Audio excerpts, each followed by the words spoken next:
I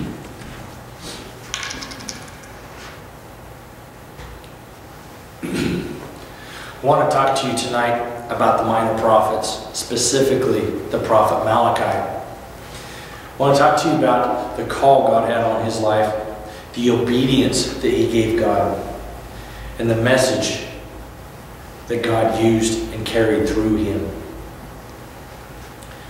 Malachi may be regarded as an abbreviation to Malachi or Malachiah, which means messenger of Jehovah. It may also be translated as my messenger. It may simply be said, he speaks for God. It is believed that he was born in the city of Zebulun, in the northern coastal plateau of Israel, into the family of Levites, the tribe of Israel that God had chosen to assist the priests in worship. The name of Malachi is not mentioned in any other part of the Bible. Even where he is quoted in the New Testament, his name does not appear in Matthew, in Mark, or in Luke.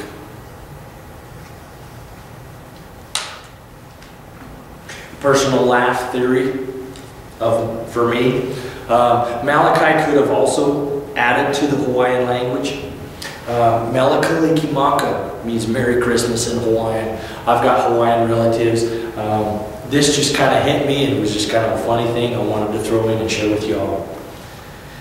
King Xerxes, son of King Darius of the Persian Empire, ruled the Promised Land at this time. The reference to your governor dates the book in the post-exilic period, when Judah was ruled by governors such as Nehemiah.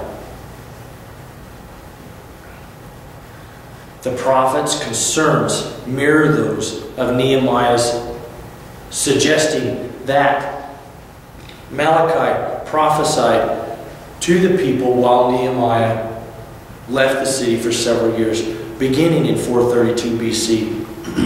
430 BC, Malachi becomes a prophet. At the time of Malachi, well over 1,000 years after Abraham's era, the Israelites had the advantage and weight of history on their side. They could see the shining rewards of faithfulness and the punishments associated with judgment.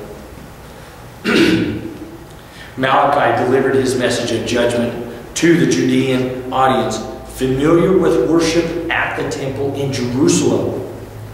The people of Judah turned away from the true worship of the Lord, leaving themselves under judgment and in need of salvation. Even priests had become lethargic and corrupt in their religious practices. Malachi urges a return to covenant obedience, faithful sacrifices, and tithes. Rebuilding the temple and holy city was not the problem. It was the issue of holy living and holy service after all the external accomplishments. Malachi also wrote about the corruption in the temple sacrifices, meaning that he likely delivered his message many years after the Israelites rebuilt the temple in 515 BC. Malachi faced the people with their sins and told them God wanted them to worship him with pure hearts, to follow his laws completely as the law of Moses instructed them. Remember the law of my servant Moses, the decrees and laws that I gave him at Horeb for all Israel. Malachi 4:4. Throughout Israel's history, the nation failed, and God called his people back to himself. Each time Israel would fail again, prompting the cycle to begin again. God's final word of the Old Testament concerns judgment for sin and testifies to the inability to love him without the help of his grace. The book of Malachi is an indictment of the corruption and wickedness in which the priests and people have fallen, following the rebuilding of the temple by the exiles returning from Babylon. Malachi came along at a time when people were struggling to believe that God loved them. The people focused on their unfortunate circumstances and refused to look at their own sinful deeds. So God pointed the finger back at them through Malachi. God told the people where they had fallen short of their covenant with Him. Malachi was sensitive to the sins that he saw priests and leaders of Israel's committing, and obeyed God's call against these wrongs. You disappoint the Lord when you make excuses for your sins. Compromise with the world and act as if God doesn't care how you live. The book of Malachi teaches us that Israelites still strayed from the Lord's path. They needed God's intervention as much as ever. So this book, a final statement of judgment in the Old Testament, anticipates God's saving work through the Messiah, Jesus Christ.